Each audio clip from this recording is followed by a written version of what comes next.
บายดีนะครับผมอยู่กับผมช่อนเดอร์โนเดีย204อีกแล้วนะครับผมแล้ววันนี้เราก็จะมาแจก UID เกมฟรีไฟนั่นเองนะครับผมมีชุดนี้ด้วยนะครับผมจะมาแจกฟรีกันเลยนะครับผมถึง100 ซับสไครต์ด้วยผมก็เลยจะมาแจกกันเลยนะครับผมเพราะถ้ามีแบบเปลี่ยนชื่อนะครับผมแบบเปลี่ยนชื่อนะครับผมเปลี่ยนได้เลยนะครับผมเวลสอนนะครับผมก็ไม่ค่อยเล่นเท่าไหร่นะครับผมโอเคถ้าเกิดว่าใครอยากได้ UID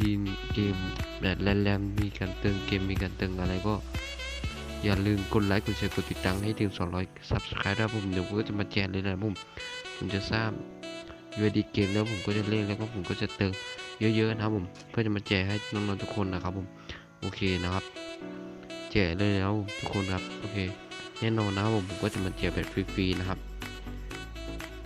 ก็เอาไปเล่นได้นะครับผมเลเวล2ก็มีพวกนี้ได้มีชุดนี้ทั้งหมดใครที่ยังไม่ทางใครที่ยังไม่ทางภารกิจหรือว่าใครที่ยังไม่ได้ทำทางอะไรหาชุดนี้แล้วผมได้ชุดนี้ก็สามารถเอา UID นี้ไปแลกได้เลยนะครับผมไม่ใช่ไปใช้ได้เลยแล้วผมไปเล่นได้เลยนะครับผม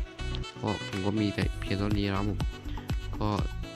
มีเพียงเท่านี้เลยครับโอเคนะครับผมก็ลาก่อนนะครับอย่าลืมฝากกดไลค์กดแชร์กดติดตามที่ช่องเดินเรียนด้วยนะครับผมลาก่อนนะครับ